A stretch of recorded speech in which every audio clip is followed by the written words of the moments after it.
Assalamualaikum warahmatullahi wabarakatuh. Baik anak-anak, selamat pagi. Sebelum kita memulai pelajaran pada pagi hari ini, mari kita berdoa terlebih dahulu. Berdoa dipimpin oleh ketua kelas. Dipersilahkan. Berdoa selesai. Baik anak-anak, untuk sebelum kita memasuki materi pada pagi hari ini, Ibu akan mengabsen terlebih dahulu siapa yang hadir di pembelajaran hari ini. Ada yang tidak masuk? Masuk semuanya ya? Alhamdulillah sehat semuanya. Untuk selanjutnya, kita akan belajar mengenai kemajuan peradaban dan kebudayaan Islam pada masa Daulah Abbasiyah, yang dimana kemarin kita sudah belajar mengenai sejarah berdirinya Daulah Abbasiyah. Sebelum kita memasuki di materi kemajuan peradaban dan kebudayaan Islam masa Daulah Abbasiyah, coba salah satu menjelaskan materi kemarin mengenai sejarah berdirinya Daulah Abbasiyah. Yuk, dipersilahkan.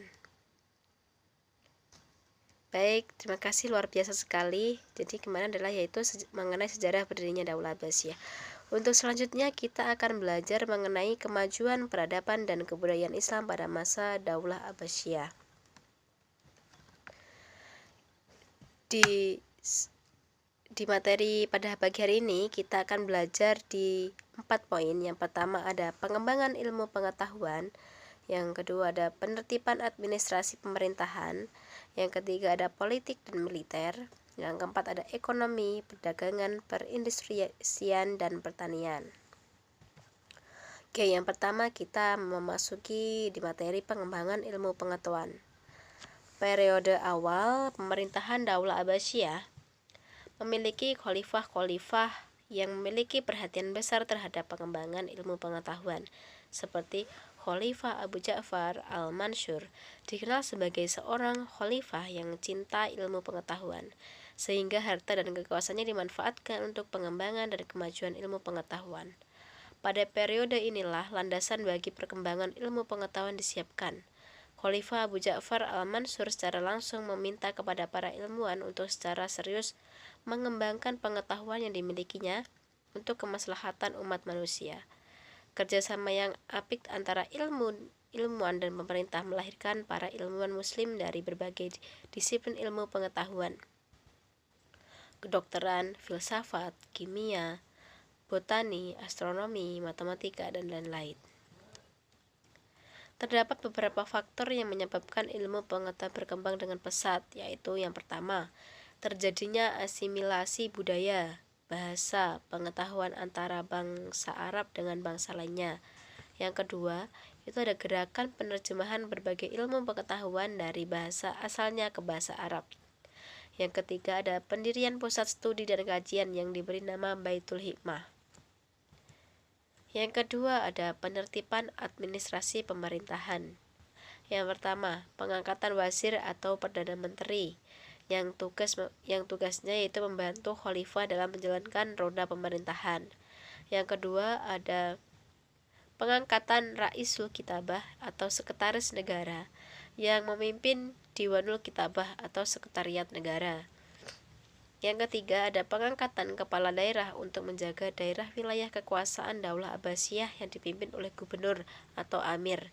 Yang keempat, ada pembentukan Mahkamah Agung yang menangani beberapa bidang hukum. Itu salah 4 penertiban administrasi pemerintah. Yang selanjutnya yaitu politik dan militer. Yang pertama ada politik. Dalam bidang politik, Daulah Abbasiyah menjalankan hubungan persahabatan yang baik dengan negara-negara lain. Di antaranya, menjalin kerjasama politik dengan Raja Frank di sebagian wilayah Andalusia atau Spanyol. Tujuannya adalah untuk mengantisipasi meluasnya pengaruh Daulah Umayyah, menjalin hubungan dengan Afrika Barat. Tujuannya adalah menambah kekuatan dan kekuasaan Abbasiyah di Baghdad atau Irak. Yang kedua ada militer. Daulah Abbasiyah yang pernah mencapai profesionalisme militer yang terjadi pada periode pertama dan periode kedua pemerintahannya. Sekitar 100 tahun lamanya kebijakan politik dan militer sepenuhnya mandiri di tangan para khalifah Daulah Habasyah tanpa dipengaruhi oleh bangsa manapun. Yang terakhir ada ekonomi, perdagangan, perindustrian, dan pertanian. Yang pertama ada perdagangan. Perekonomian masyarakat pada masa Daulah Abbasiyah meningkat saat Khalifah Al-Mahdi di tahun 775 sampai 785 Masehi memerintah. Perindustrian, para khalifah mengajarkan masyarakatnya untuk berlomba-lomba dalam industri dan pengolahan seperti sabun, gelas, dan tekstil. Yang ketiga ada pertanian. Penggunaan kanal, bendungan, irigasi, dan terusan diperuntukkan untuk memenuhi kebutuhan petani yang hasilnya mampu meningkatkan produktivitas para petani dan kualitas hasil panennya. Ya, itu tadi mengenai materi pada pagi hari ini. Ada yang belum paham mengenai materi pada pagi hari ini? Jika ada yang belum paham bisa bertanya.